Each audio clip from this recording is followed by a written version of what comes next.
morning, women of Toowoomba. First of all, traditional welcomes and acknowledgements are a source of recognition and respect to the people that roam this land for thousands of years. Welcome announcements come directly from ancestors of the land, guardians of the earth, Kobar, and acknowledgements are by visitors. As we stand together today on Indigenous land, where it is custom to acknowledge their presence and their connection to earth and all living things, I would like to ask Elder Gwen Currie to do the acknowledgement to country. A Gungari woman with a totem of an emu, mother to one, grandmother to two, please give a warm welcome to the humble lady, Gwen Currie.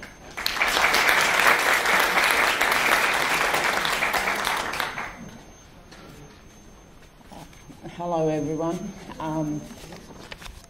That's pronounced Gungri too instead of Gungri. I'm sorry. But it's okay. I'd like to just welcome you all here today. Just to acknowledge the traditional caretakers of this land, this country, the Gungri and the Jarowa people. I'd also like to pay our respects to our elders. There's not too many left at this moment, but past and present. And also not forgetting our young people who are going to be our future. And thank you very much for that. Thanks. Thank you, Gwen. Now for Dorothy Woodside, Minister of the Spiritualist Church, mother, grandmother, spiritualist, a Scotland strong woman of the North. She values her family, her church, and being kind to all people. With her warm and gentle smile and a softly spoken heart, Dorothy will give us the opening address.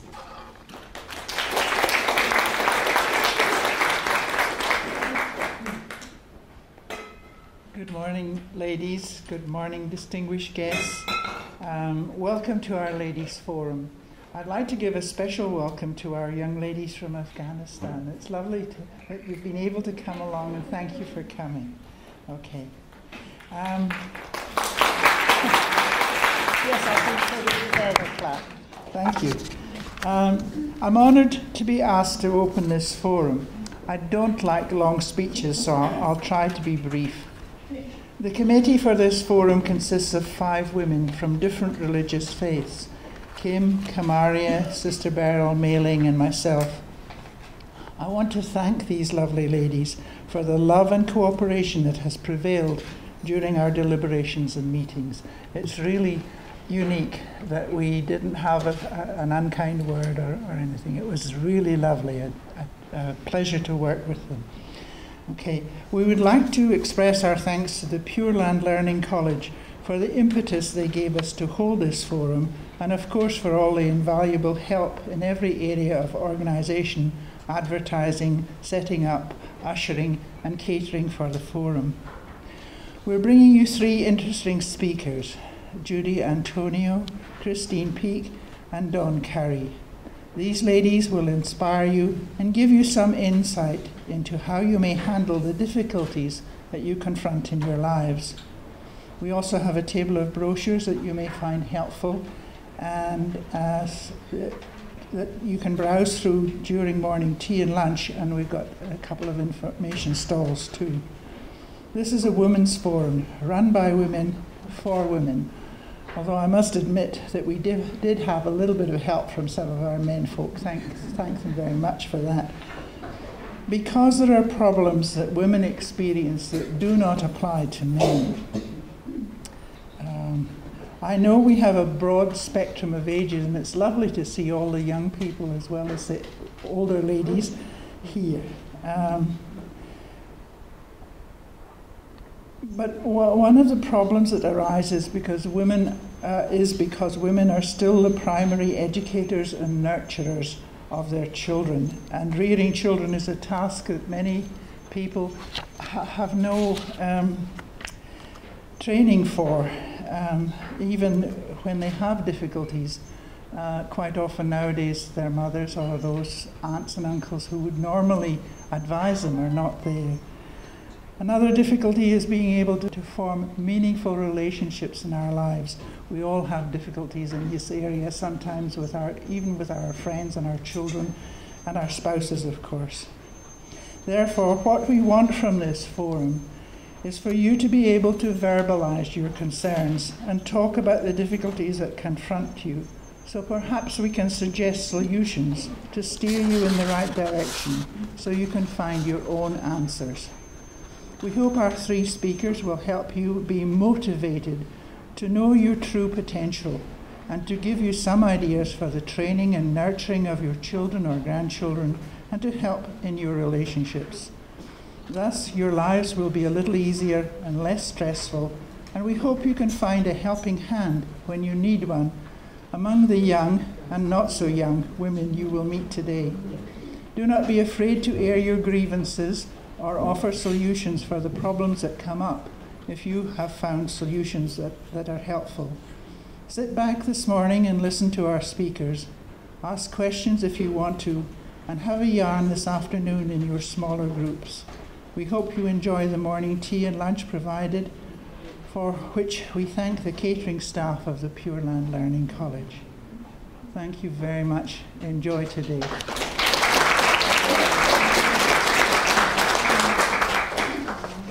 Thank you, Dorothy, that lovely message, and welcome to everyone.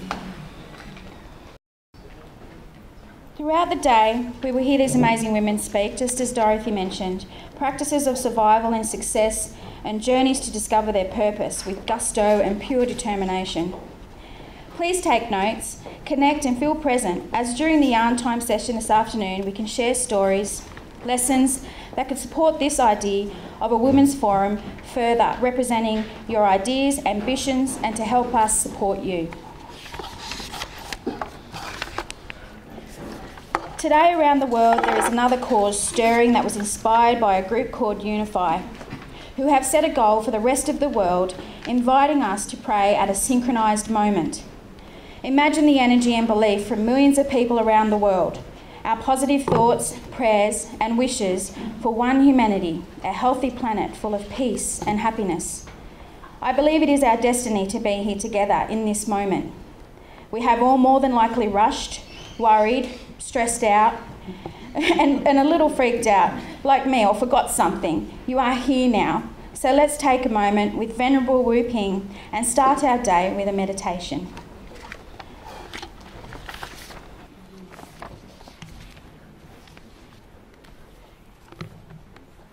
Before we start, I would like to do my prayer first. My meditation, 10 times of Ami Tofo.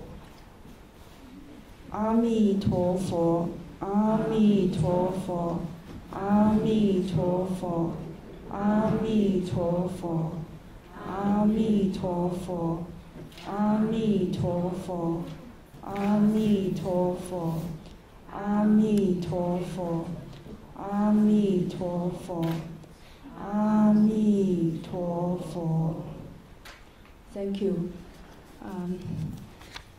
Before we start the meditation, I would like to give a simple introduction for the meditation. The definition of inner peace. We see the sign when people do the meditation, it shows a picture of serene face. This is our master, Venerable Master Chin Kong. So the definition of inner peace: have no attachment to any external phenomenon, have an inner calmness, and be contented.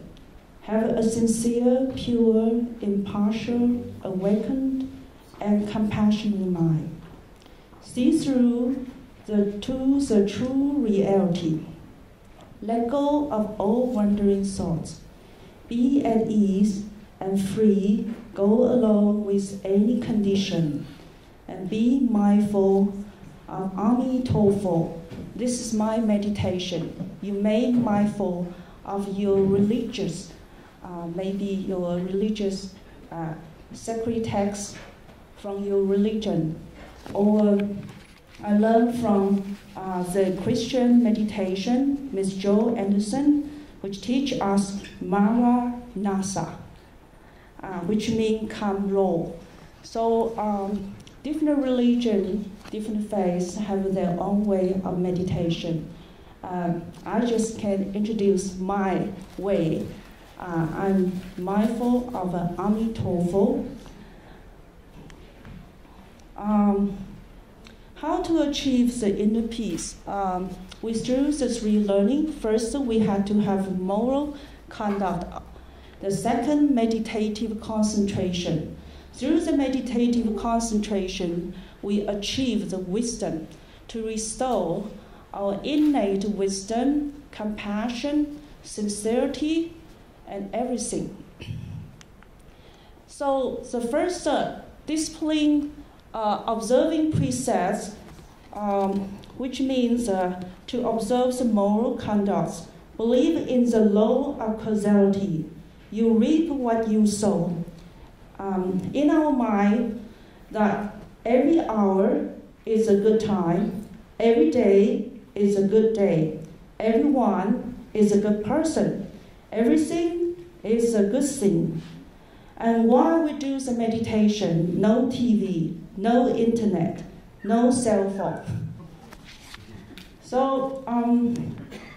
So this is the Buddhist, the moral conduct, no killing, which practice the compassion, no stealing, practice the righteousness, no sexual misconduct, that practice propriety, no lying, practice trustworthiness, no intoxicant, practice wise conduct, which is to practice wisdom. Meditative concentration, that I would like to say that no attachment to any external phenomena, no wandering thought. Be contented and calm, not controlled by our desires or emotion. Three forms of meditation in Pure Land practice: walking meditation, sitting meditation, and prostration. So this is a walking meditation. By simply chant Ami Tofo. Ami Tofo, like I explained, that which means infinite life, infinite light, which refer to our Buddha nature. When we do the walking meditation, we have two ways. For first one, Ami Tofo, 4 syllable, 1 syllable, 1 step. If we want to go slowly, then you can Ami 1 step, Tofo next step. So we will start from the right step, then the left step. So you can choose either way. And meditation can be practiced in almost any way and in almost anything we do. So while you're walking, while you're sweeping, you can do the meditation. Okay, next, when we chant, we silently or not, we should focus on listening. Have our eyes look in front of our nose. Focus on listening to the syllables Ami Tofo, and not have our other sense organ get in the way. This way, our mind will focus on Ami Tofo. So the meditation simply put our mind focus in something that replace our depression, our emotion, our anger, our frustration, to bring about the positive thought. This is about the meditation.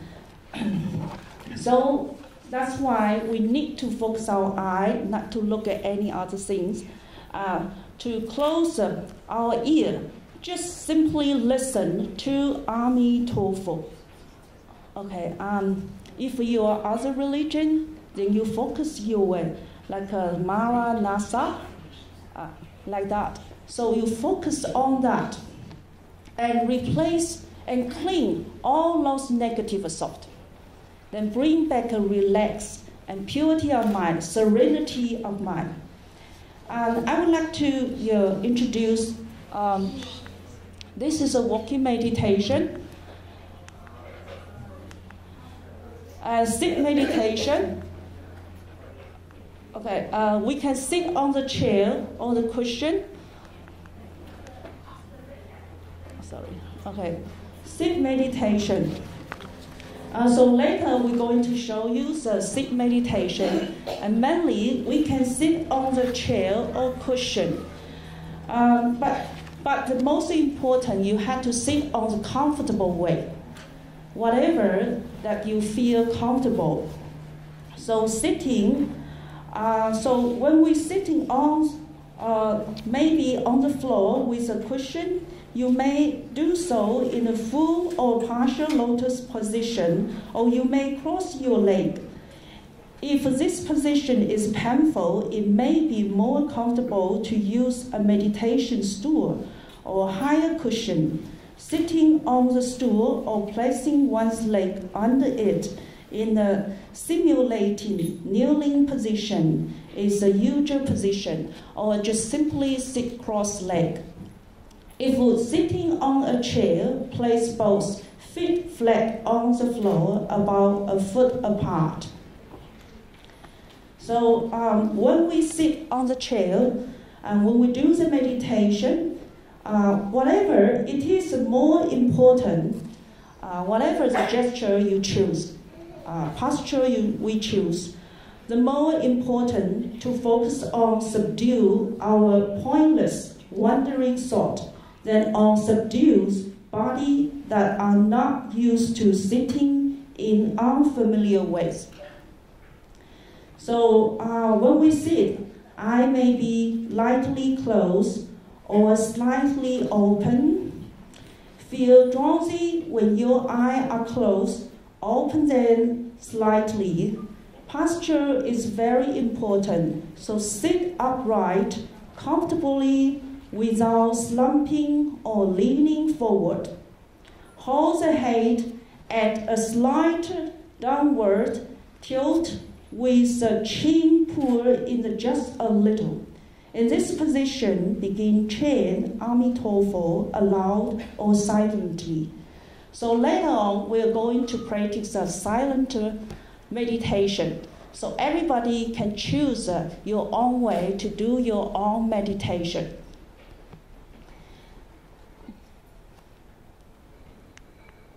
This is a frustration. I'm not going to introduce this. Okay. Okay. The final goal for our meditation, we wish to gain the wisdom, understand through the meditation, understand the truth of life and the universe, know how to get along with people, know how to get along with the environment, know how to get along with the being in other dimension, respect and love all beings sincerely. This way we can achieve inner peace and true happiness. This is the simple introduction for our meditation. I think we should still have plenty of time to do our own meditation. So now we can sit quietly and practice our meditation. Maybe we can half close your eye. Turn off all your cell phone. Forget what about the image you see. Just focus on the chanting silently.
Thank you. Thank you for joining us for the meditation. And Ami Tofo, peace upon you.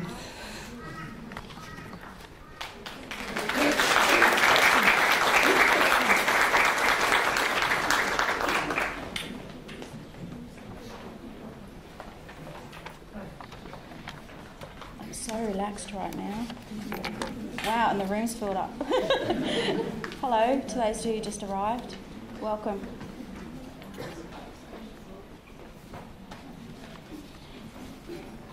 I'm just giving it a moment just so I can get myself down.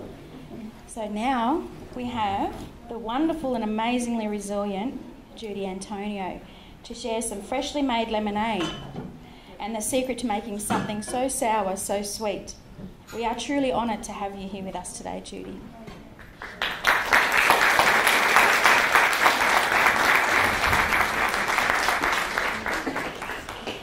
First of all, everybody, thank you for the honour of being able to participate in this Women's Forum today. It means a lot to me, and I hope from what I say today, you'll get some things to help you in your lives as well. Things that we experience during our life equip us to cope with what life experiences hand out to us in the future. This morning my topic is when life gives you lemons, and so therefore I hope to give you some insight into how to make those lemons into lemonade, as said. When faced with adversity, there is but two paths we can take.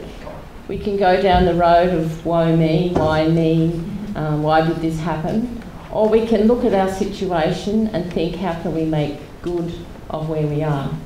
And I'm looking at a way to make life as good as possible from where I am.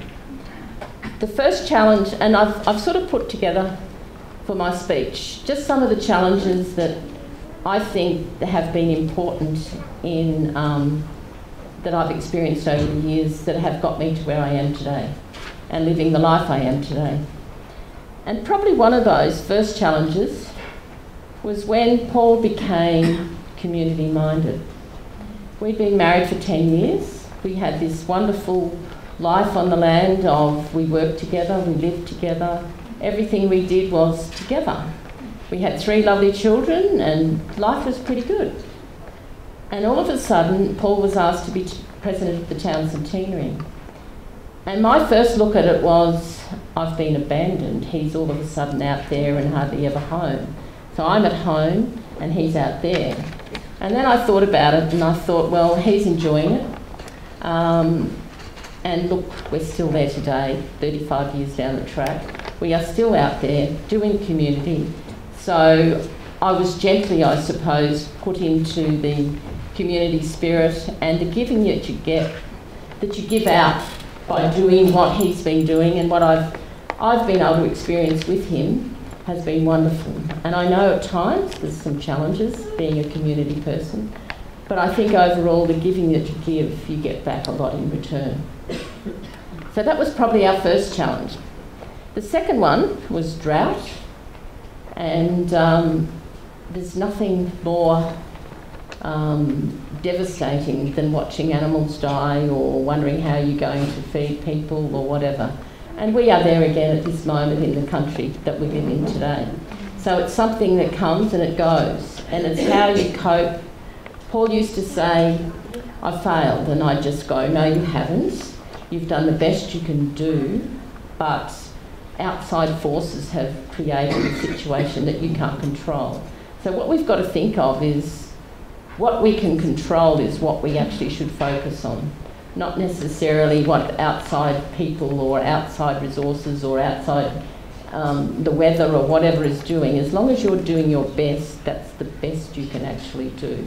So don't be too hard on ourselves. So that self-talk of doubting yourself, you should think about it and say, no, I'm doing my best and that's all I can do.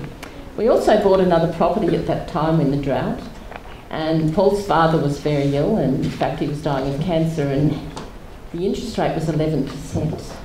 And he said, it's never going to get higher than that. Well, it did. It went to 24% for us. And we look at interest rates today, and everyone's whinging and griping and moaning about the interest rates. Well, we went through a period of 17 to 24%. So things aren't so bad today. They're actually pretty good. And we also had 3 children that were coming into high school where we lived. No senior education. So the children had to go away to boarding school. Looked at our finances, not possible. So Paul and I had a discussion and decided that I would come and live in Toowoomba with the children and they could go to school. That to me was great. We were going to do this, I thought at the time, for about 6 months. And then the kids could go in as boarders and then I'd be able to come home. Well, it lasted for about 7 years, actually. Paul and I had never been apart from going to hospital and having babies.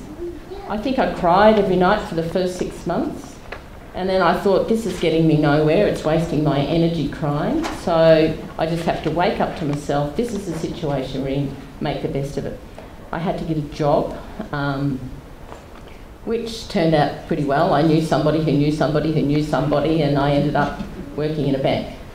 And found that probably I found my inner strength. I found that I didn't have to live everything I did. I didn't have to have Paul supporting me to do that. So I became a stronger person from that situation. As much as, and I mean, it was difficult. You had a house here with children, and then you went home of a weekend and you cleaned house, felt really bad when you tried to come all the way back because you were leaving your husband and so forth at home.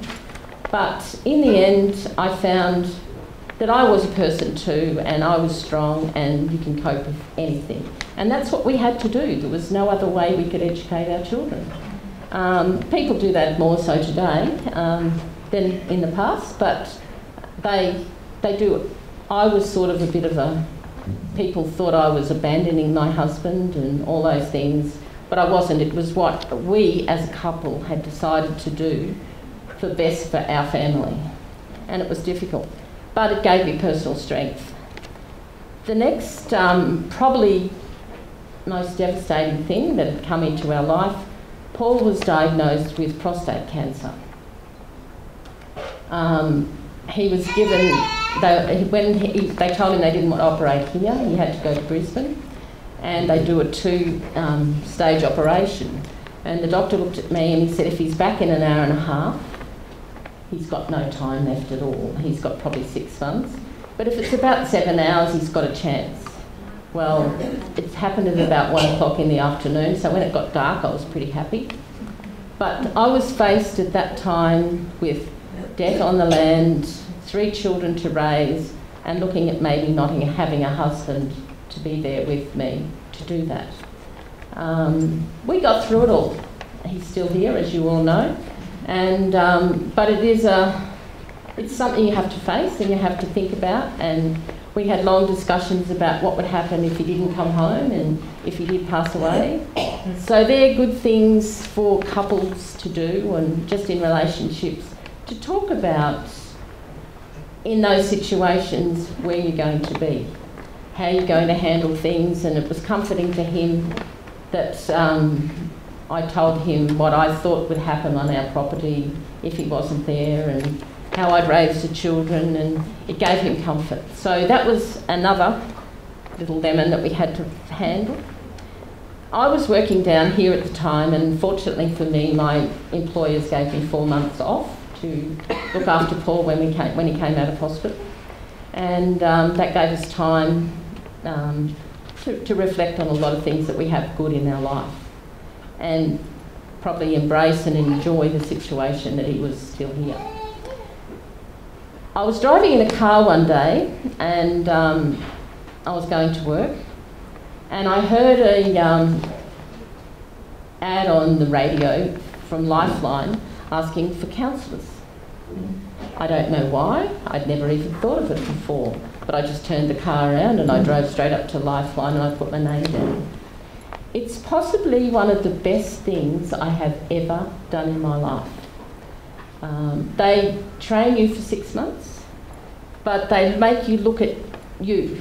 My personal growth was amazing because you sort of learnt to be able to look in a mirror at yourself, but be able to stand aside and go, is that person a nice person? The journey she's taking, is that correct? And so forth. So you look at your inner self and you actually find out who you are. And then you get on the phones and you talk to people that have absolutely dreadful situations they're living in. And you walk away from that not feeling depressed, but feeling enlightened on what a wonderful life you have yourself, even though things mightn't have been wonderful at the time. But you look at, there's a lot of people in a lot worse off position than you are. So to me, the lifeline counselling, it's probably helped me cope with the position I'm in today more than anything I think I've ever done, because I learnt about me. I really found out who I was. My next lemon was a bit over 5 years ago in May 22nd, I can remember the date very well, in 2009. I'd spent 2 weeks in the Wesley Hospital in Brisbane and I got the diagnosis of motor neurone disease. And for anybody who doesn't know what motor neurone disease is, it is a wasting disease. Your nerves die that control your muscles until you can't speak, smile, eat, breathe, walk, talk, anything. So it's probably one of the worst diseases you could ever have. The neurologist sits beside you and goes, I'm sorry, I can't tell you why you get it because we don't know at this stage. And I'm sorry, there's nothing we can give you because we don't know what's causing it, so we have nothing to offer you. The average lifespan is 14 to 27 months, and we will support you through this journey. So that you're sort of sitting there in the hospital thinking, that's not good. I'm being who I am, and probably from my other experiences. When Paul picked me up from the hospital, we came home, and would you believe we went to a function before we went home that Paul had booked in for, not knowing when I'd be coming out of hospital. He booked himself in, so I sort of went to the function. And then you're sort of numb to a degree. With the cancer, we got in the car and we talked about, will we do chemo, will we have the operation, will we do this? With motor neurone, there is nothing they can dangle in front of you. So the level of acceptance is you really have to just accept where you are and make the most of what you've got. Being who I am, I'm thinking, right, well, I don't know how long I've got. So I got on this lovely thing called Google and I put in motor neurone disease. Didn't like what I saw, but then I went to the area where people who live longer and what they did. So for the first 6 months, I think I spent most of my time I've got to have process, putting my plan in place about what I was going to do, not knowing what time I had left in this world. And I chose hydrotherapy, naturopath, acupuncture, massage, clinical Pilates, anything that would strengthen my body and keep me healthy. So I juiced vegetables and I've done everything. And I'm proud to say only 5% of people that are diagnosed with motor neurone get to 5 years, and I have just in May got to that point.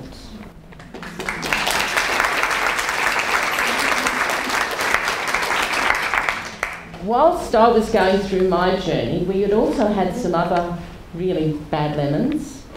Just prior to my diagnosis, we had a little, our daughter-in-law was having a baby, and Scarlett was born 12 weeks preemie. She was 1 kilo. She spent 3 months in hospital. And I think the first time I really cried was when I saw my son with this little tiny baby that had just come out of hospital and these big hands, and he was changing her nappy. And I looked at her and I burst into tears and I thought, will she ever know me? Because I'm very fortunate. I have 9 grandchildren. They're all really healthy. And all the other grandchildren, I'd had a lot of interaction with them in my life. And I looked at Scarlett and I thought, if I die in 2 years, she won't even know who I really am. And that was probably the worst thing I'd been through. But the other thing that's happened, Scarlett was born, 4 months before I was diagnosed. And 3 months after I was diagnosed with motor neurone, the mother of Scarlett was diagnosed with breast cancer. And so we had about 8 months of pretty sour lemons, to be quite honest. But we're 5 years down the track. We're all still here. We're all living a wonderful life, and Scarlett is the most resilient, tiny little thing that is so forthright and determined. As I keep telling her mother, if she didn't have that determination, she probably wouldn't have survived. But so I look at that part of our life and think, if we could get through that and still be where we are and doing what we're doing now and living a normal life, anybody can do anything. It's a matter of just saying to yourself with your self-talk, we can cope. Now I'll go on to what I actually do with my life today. Apart from being the mayor's wife and going to functions and doing those things, what I myself felt that Paul's busy, I need to look at something that I can do for me. So what I've done, I became involved in Flexi School, which is the school down near Chalk Drive for disenfranchised kids. And I was vice president, but this year I'm actually president. It's one of the best things I've also done in my life. To see these children that have dropped out of education or have been bullied or have been involved in crime, self-harming, sexually assaulted or whatever, come to that school some of them don't want to talk, some of them don't want to do whatever. We're giving them a second chance at life. And to see them graduate at the end of the year is just the most rewarding feeling. And for that, I say to them, you've allowed me to become part of your family, because there's 75 children down there and they are a family.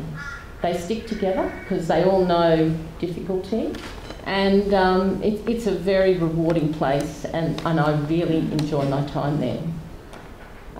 The other thing I'm involved in is the Disability Advisory Committee for Council, and we have been going around and we've done a plan up for, they call it not disability anymore, it's an inclusive plan.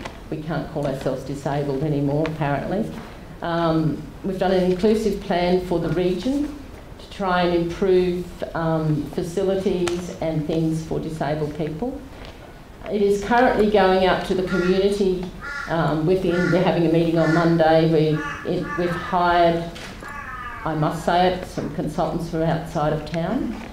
But I will also say, I see in the paper the other day someone going on about here, the Disability Advisory Committee has got someone from out of town. We put an ad in the paper and it ran for a month asking for expressions of interest to put this disability plan out for the council to the community. We got 3 people replied. One from Sydney, one from Brisbane and one from the Gold Coast. So no, we didn't give it to anybody from Toowoomba, but nobody from Toowoomba applied. So that's going out, and hopefully it's the first plan that council has really had for disability. And the other thing we've been doing with the Disability Committee is we've been around and we're checking all the car parking, and we've gone into all the disabled toilets, or if we can actually get in the disabled toilets. But we've put out a map so that when people come to this town, they'll be able to get a map of disabled facilities. We're then going on to motel, accommodation, restaurants. So, as Paul says, we're the family-friendly city. I want to make it a disabled family city as well. And we're fortunate that even the airport have come to us with their plan to let us have a look at to see if we can help them make a few changes. The new library we've looked at. We have looked at Neil Street, the bus interchange now, where the buses are going to come. I'm a little frustrated with that. I want one of the things I find, I'm now in a wheelchair and I'm strong up the top, but people with walkers find it difficult with the heavy doors to get into a disabled toilet. And a lot of the older people can't push and get in and open the doors. So I'm on the bandwagon of trying to get a press button automatic door. Doesn't matter which way it goes, whether it slides in or out, as long as people can press. We got a knockback on that because they didn't have the finances. So from our committee we sent a very nasty letter back to the engineering department of council to say that is the gateway to our city. And people who get off a bus want to be able to come and say, wow, they've looked after us, you know? So I go around and I speak at Rotary or Lions or whatever, just creating awareness of my disease. And one night at a Lions function, the question I got asked afterwards was, so what's your bucket list? And I looked at them and I said, I don't have one, because to me a bucket list sitting on my fridge that I want to do this, this, this and this before I die, I would never tick anything off, because our life is so full and rewarding, but I'd never get to tick anything, so why depress myself by having a bucket list? And the other thing he said to me was, so what do you want to leave behind as a legacy when you die? And I thought that was fairly confronting, really, from someone I didn't know. And I said, oh, that's a bit confronting, but look, it's okay. If I can make things better for people with disability, no matter what their disability, I will feel my life has been worth something and I have been able to contribute. The other things I'm involved in is I'm patron of Toowoomba West Special School, and that we are having Disability Business Awards at the moment. This has been the third year, and we actually have awards for people who employ people with a disability.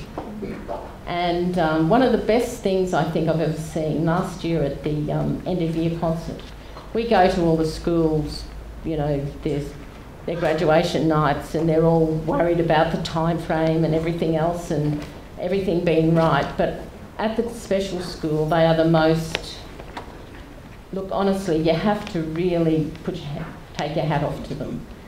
Some of these children have disabilities that are quite bad, and every child got on the stage in the concert, regardless of their disability. So the amount of effort that was put into that by this staff, we should be so proud of those people, and you know, it was wonderful. There was a little girl who is, you know how some children are like this. Well, they put her in a cardboard box around her and they made her the DJ for X Factor. And there was another little boy who, he couldn't lift his arm, but, he was the judge. So he had a paddle type thing with an X on it. So when the act happened, the teacher would go over and say, so Jake, what did you think about that? And he put it up and all the kids would cheer like anything. Well, I'll just explain. One of the badly disabled children had a wheelchair like a motorbike, but the teachers had made little, out of the insides of our alfoil, you know, the roll in the middle, they painted that with spray paint, and it was silver, and they got red crepe paper and they had it dragging behind him, and they made it look like he was, you know, he was dragging along, and they pushed him around the stage just so that this crepe paper went out looking like it was fire coming out of the back of the exhaust pipes. But the thought that had gone in was amazing. And, you know, there's some little kids with autism or whatever, or mongoloid, they'd see their parents and they'd jump off the stage and they'd run down and give their parents a kiss and they'd hop back up. We should be so proud of these people, because to see them do what they do, it makes us feel like we don't do much in our life. But that's another thing I'm involved in. And the other two I'm patron of disabled riding and disability sailing. Now, a lot of the kids from the special school are involved in the riding and the sailing. And to see these kids with difficulty get in on a horse or in a boat, because sailing is fairly new, it's very, very rewarding, and I feel warm inside that I'm involved.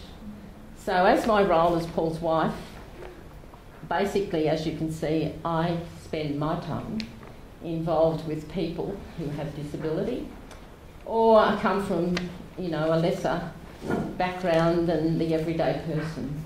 So that gives me a nice warm feeling in my tummy, and it makes me feel like I don't have a problem in the world. So during our life, we do experience many different types of lemons, and as you said, as Kim said, some are a little more sour than others. And I think I've been through a fair few sour ones. But in fact, 4 weeks ago on Wednesday, I had a hernia operation. I was supposed to be there 2 days. I was actually there 8 days. Second day, my lungs collapsed and I was in ICU. And I had 8 days in hospital. But here I am today, and I'm functioning again, and everything's fine. And despite some not so good lemons, life for me is very rewarding and full of lots of lemonade. And as I stated at the beginning, things that we experience during our life really do equip us to cope with where we are in the future. And as I also said, there is only two paths we can take. We can go, woe me, or we can take the positive side of life and go, life is here to live. Nobody knows how long they have to live. And we all seem to suffer from a fear. When I did lifeline counselling, we did a full course on fear. And most of the things we do in our life are about we're scared that someone will laugh at us, or we're scared that we won't succeed, or we won't do it properly, or whatever. So that word fear really controls a lot of things in our life. But we need to let the fear go, and we need to experience things. And if we don't get them right the first time, does it really matter? No, it doesn't. We just try again, and maybe have to try a different way. So that's how I live my life, and I hope you've enjoyed that. Thank you.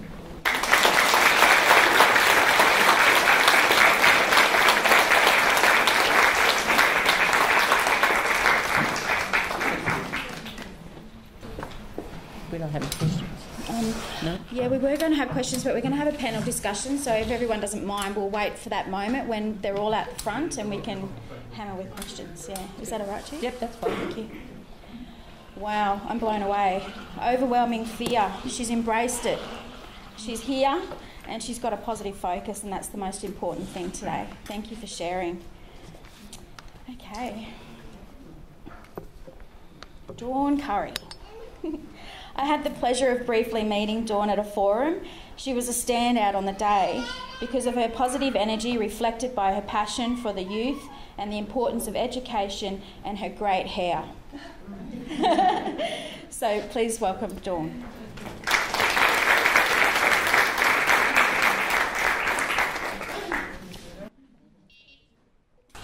Thanks very much, everybody, for the opportunity to be here. I just want to say peace and blessings to you all, and I particularly want to come at it from a Franciscan woman's point of view. I want to acknowledge the traditional elders. I apologise. I'm supposed to be talking about literacy and I haven't got the spelling correct, and I apologise for that. I'm not used to this. I'm used to standing up in the middle of the group and talking quite loudly, so I apologise. I want to acknowledge the organisers and the people who had the vision to have us here today. I particularly want to acknowledge the women, the past, the present and the future women that are going to come into our lives. I want to acknowledge my own tradition and my own influences. And I really want to acknowledge that we have here today a river of life, a river of love and refreshment that always happens when women get together and we have opportunities to share and to reflect. So today, a little bit of front loading. Some of you are teachers, you'd understand the terminology. Today I'm briefly going to talk about my own educational values and some common themes. The importance of values and morals as prerequisites for young people, so that they can learn to be discerning and be young people of integrity. and how we might encourage young people, particularly in the skills of reading and writing, to be able to start to discern what is going on. There are lots of different philosophies, lots of different theories around, but the basic thing is that if we all just make a little effort, doesn't matter what our age is, we can encourage our young people. So happiness is the meaning and purpose of life, the whole aim and the end of human existence. These little things that come up are things that I have in my classroom. I change them around occasionally in the hope that the children will notice and that they'll say, oh, you've got a new one up, Mrs. Currie. So these are the things that I have in my room to help stimulate. I love this. If one speaks or acts with a pure mind, happiness follows like a shadow. Happiness is when what you think, what you say and what you do are in harmony. It's not rocket science. So growing up, and I know I haven't grown up properly yet, I started in England in the early 50s, and that's what I call my early days. I'm an only child, but I have never been a lonely child. I have been blessed with my parents. Some of you know them, Gwen and Smiley Adcock, just people with a passion for humanity, for learning, for love and for life. And so my early days were nurtured and I was loved. And I'm not sure that some of the students I have in my class can say that. From there we came to Queensland, and I ran around cane fields. I ran around and squished my toes in mangroves. My first friends in Australia were Indigenous children, and it was my first experience of racism when my mother was told, we don't mix with those people. And my mother said, well, I do, we do, and Dawn will. And that was my first touch of social justice. Stand up for what you believe in. And so they continued to be my mates, and we continued to squish our toes through the mangroves. I then moved to Sydney, and for a little while I was in boarding school as a primary school child, and it was the most awesome thing for me. Most people think boarding school, primary, no. I suddenly became a sister to 100 other young women, mostly from the Solomon Islands, from Papua New Guinea. It was a delightful school run by Anglican nuns. It was where I was encouraged to be the person I hope that I'm becoming now. I was encouraged to sit out in a garden instead of going off to chapel, because the nun said, Dawn, you are with your spirit person now. You are in your cathedral. Live it now. And then I went on from there to college, and I studied at an ag college, an all-male ag college that had just tentatively started to take in females. So 200 plus guys with a very Australian attitude to life, and 20 girls. Pretty good, actually. So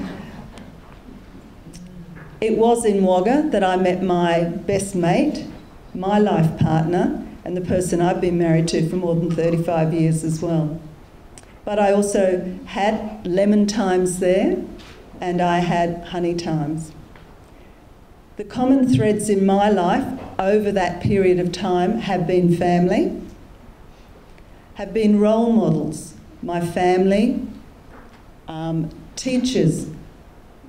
I can't remember I can't remember who was at the top of the pops, who won certain footy matches, but I can remember teachers from my grade 1 days. I can remember people who influenced me. And there were faith leaders from many traditions, right from my early days. I was brought up in a house that took on ecumenism and took on dialogue with multi-faith opportunities. So it was a rather bohemian lifestyle. When I lived in Sydney, we shared a house with a Greek family. We shared a house with a Portuguese family. And I was blessed to say I had 2 or 3 Anglo-Saxon friends and everybody else came from the rich wealth of humanity. And I'd like my students at school to understand that every single person, and I teach many EALD students, many students, migrant and refugee students, that we all have something to offer. I have always had a love of learning explicitly demonstrated to me, and I think that's what we can do for young people. We can give them a sense that learning is life, learning is an empowerment, particularly for young women. I have always been immersed in reading. I have never known a time when I can't look around and there is a book or something for me to read. There's always sacred texts around in our house. There's always books, every single room. And yes, my high school students went through every single room they could think of in my house. And yes, there was a book or something to read in every one of them. In the bathroom, there's poetry. In the toilet area, there's how to grow plants organically. I thought it kind of was a nice sort of fix there. So. Okay. So, and I have been brought up with a sense of purpose, a notion that I am here not just for me. I have been encouraged in a life, I hope, of social justice. And I have lived a life of laughter and humour and tears and sorrow.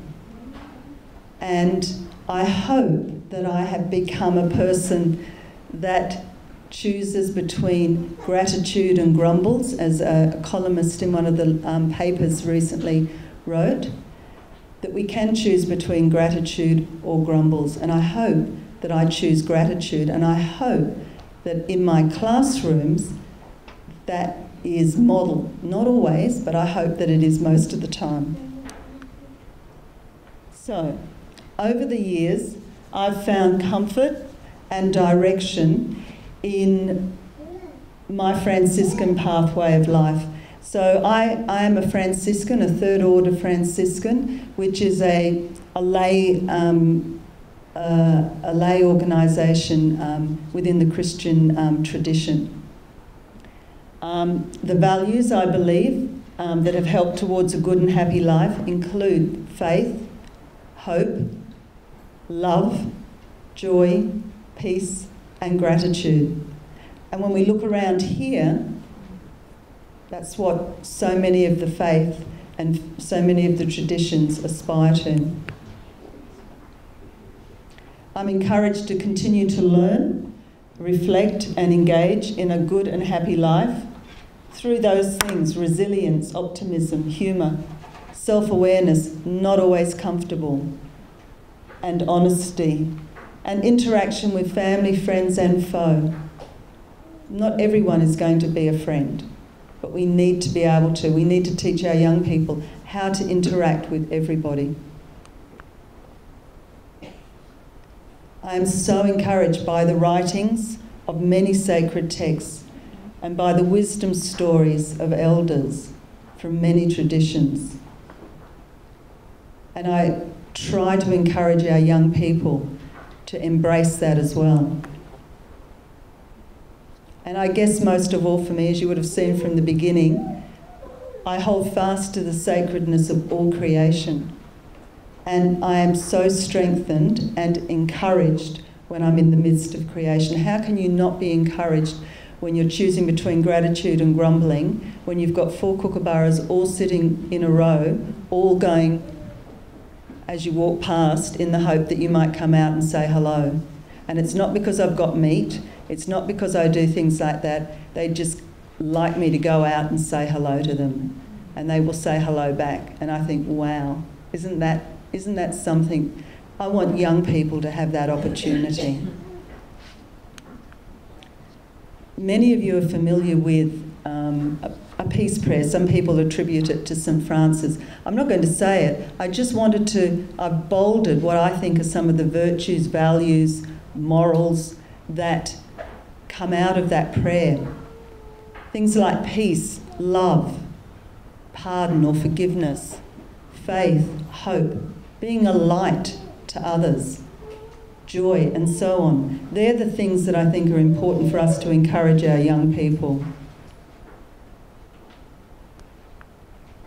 So what are the virtues? I've actually taken this from a program that is run called the Virtues Project. And when I was teaching at a private school here in Toowoomba, as part of our primary school focus, we took on board this Virtues Project. And I found it very, very, very useful tool.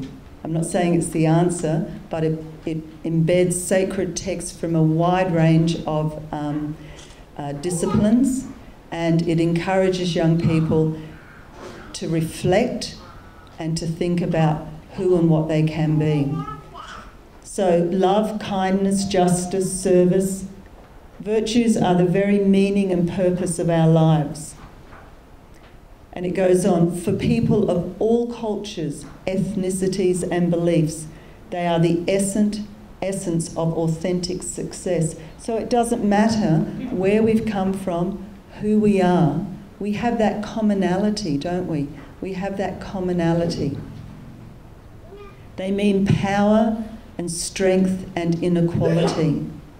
If we raise young people as virtuous young people, people with morals that they understand and can feel brave enough to follow, then we have, I guess, encouraged young people to have an inner power that can't be taken from them.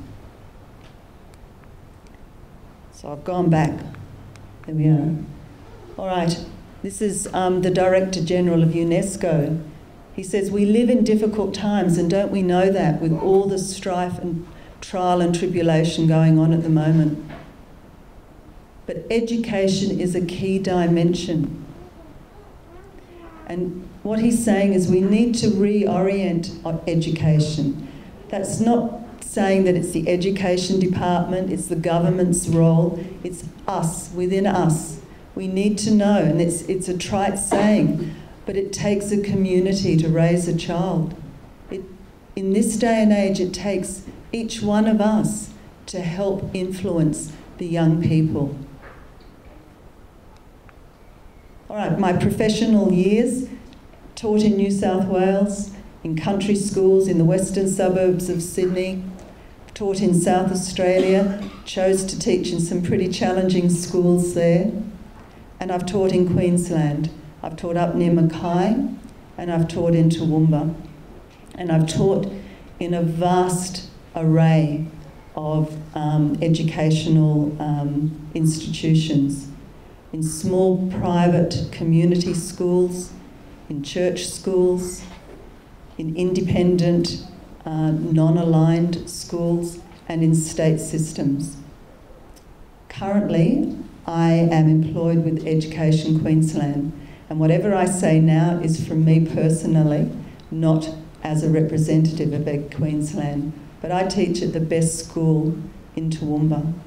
I teach at a school that is vast, complex, and amazing. I teach at Harristown, and I'm pretty proud of it.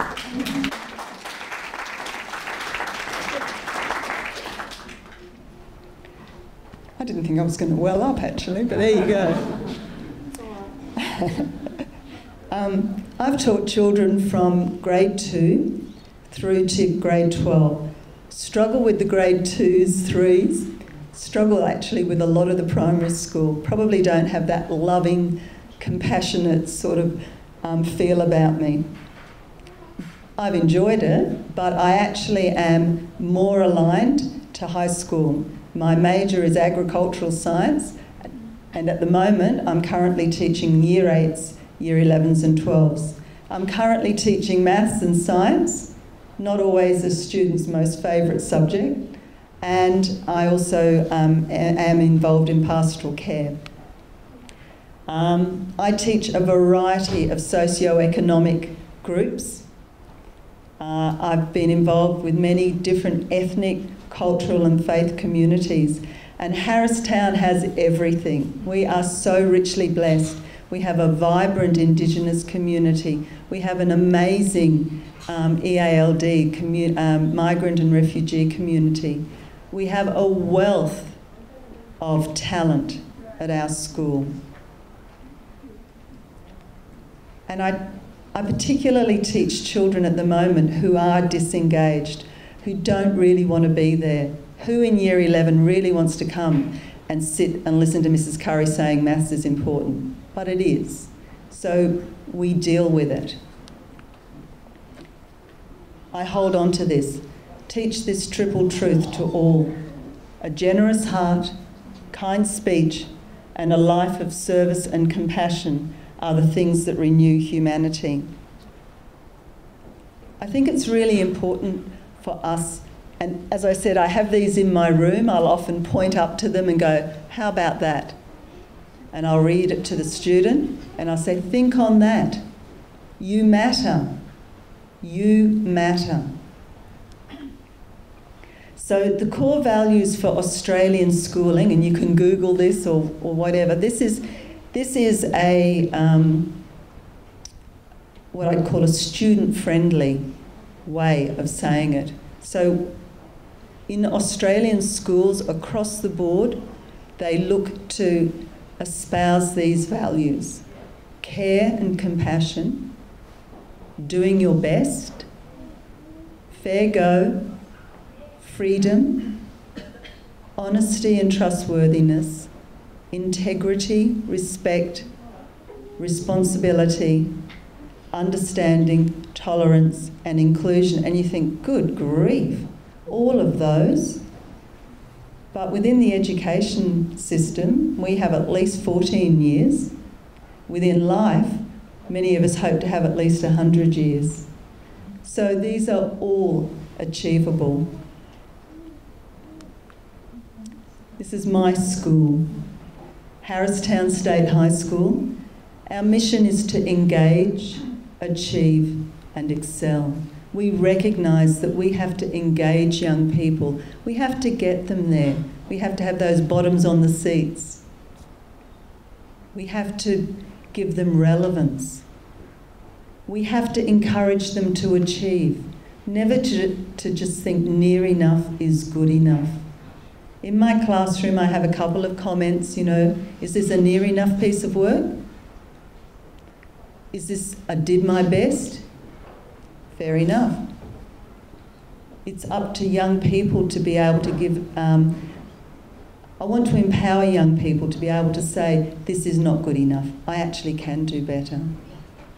I think we pussyfoot around a little bit. We're too concerned.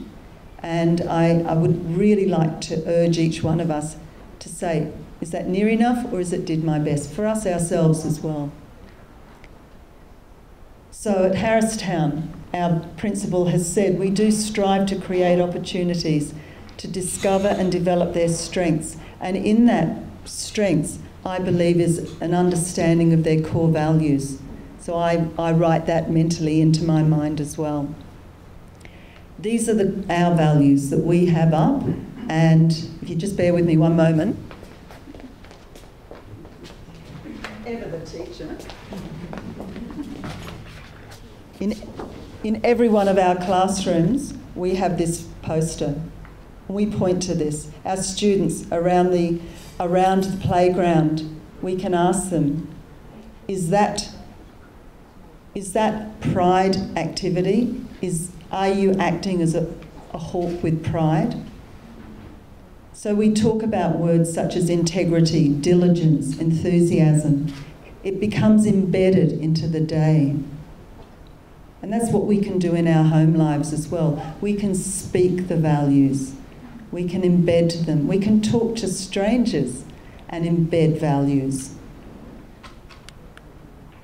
So from classroom observations, these are the things that I personally think can benefit students. Positive relationships. You think, oh, of course, Dawn, that's not rocket science. But it is something that so many of our young people don't experience. There's so much around at the moment that makes it very difficult for them to discern what is a positive relationship and what is toxic, what is harmful. What is not allowing them to be the person that they are meant to be? Everyone needs a sense of purpose. I like to know I can wake up in the morning and I can look in the mirror and I can say, "Good morning, Dawn, beloved of a creative God. Good morning, Dawn, you have a purpose." I want young people to know that they have a purpose, that they are valuable. It sounds odd, but some of the best moments in my classrooms are our 3-minute pause, or our, "How about you go and sit in the corner," not in the naughty corner, in our mindful corner, where we have inspirational poems, where I have rugs that have been knitted by elderly people, and the kids will just, grade 12s, will wrap themselves in these granny rugs and say, "Did some old lady make this?" And I'll go, "Yes, they did." Why? Because they love you. And they will wear that rug all lesson, as if they are being hugged by an older person. And I get some maths out of them as well.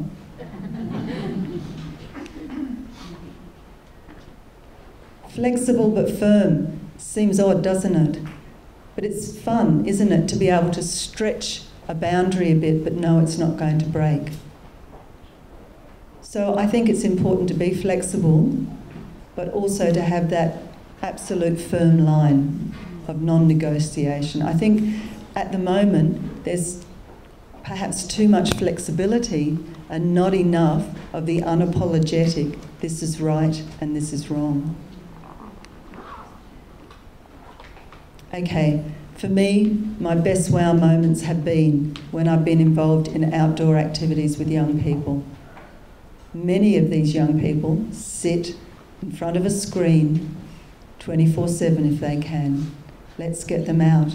At the moment, with some of my students, we've established a herb garden. And I thought, well, this is going to be a bit of a rip-roaring success. Not. But it has been a success. It hasn't been pulled out, as everybody said it would. People are walking past, pinching the herbs, smelling them. Students are talking. Some of our best time is yarn time, when we're out there talking, sharing, laughing, crying when we've stubbed our toe, whatever. I was fortunate. I had a principal who knew that to get the best out of me was to let me be outside. And in one of the schools I taught at, instead of doing sport, for which I'm afraid I'm not very good, he said, "Well, what would you like to do?" And I said, "I'd like to take them fishing." And so we would go fishing every week. There is something quite meditative about sitting, knowing that you're never going to catch a fish, because we very seldom did, but we'd sit and we'd talk. Positive learning role models, okay? It's important to be surrounded. My granddaughter of 12 months old, or just over 12 months now, runs. The first thing she does if you're standing there is she runs off, grabs a book, brings you back, plops you down, sits on your lap and reads you a story. And looks at you as if to say, you don't have to stand there doing nothing, you can always be reading. And I lie, she's actually now 14 months of age, but she's been doing it from the moment she can walk. We so need, each one of us, to step up and be a mentor for young people. We so need to encourage our elders and people who can make a difference to feel validated to step up.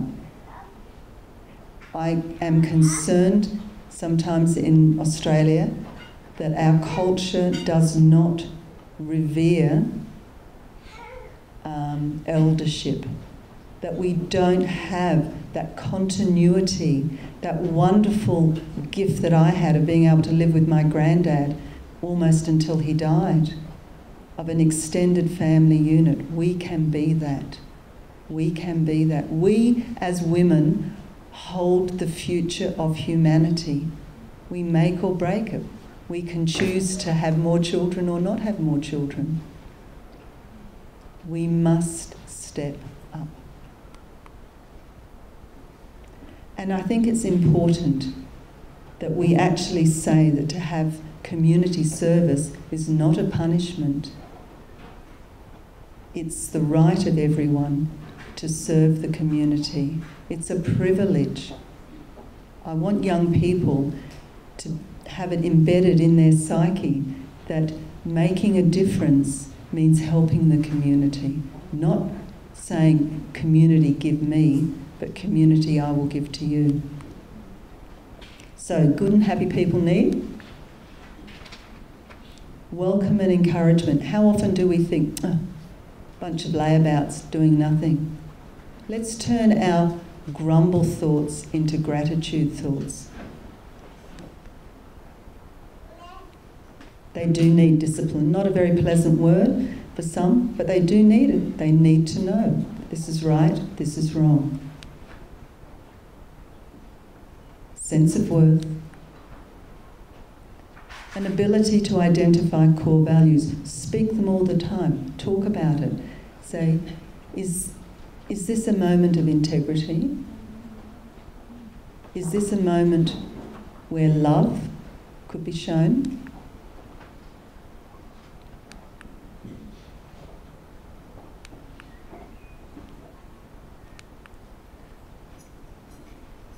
Inspirational texts, stories and songs. Immerse young people in them. Immerse them in them. They have held true for generations. And friends.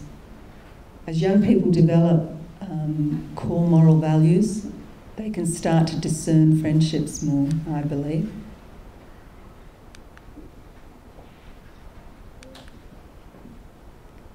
So there we go. Teaching a child good values is a long process.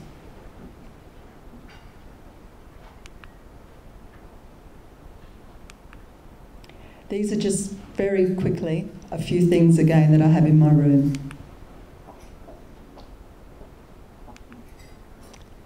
That's in the mindful corner.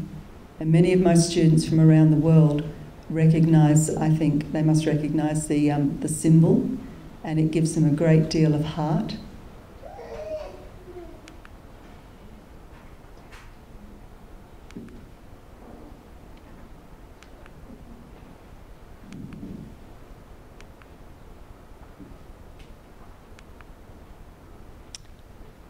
That's it. Now,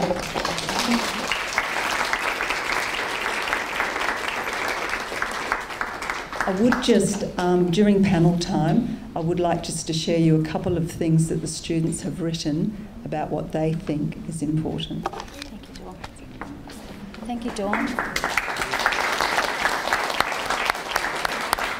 One of my favourite sayings is imagination is the preview to life's coming attractions. That's what I live by. And I believe it was Buddha. I'm not quite sure. Okay, now we have coffee and tea. Who's up for that? Oh, I know I am. One here. And then what we've got, I'd like to just let you know, outside I have 2 canvases.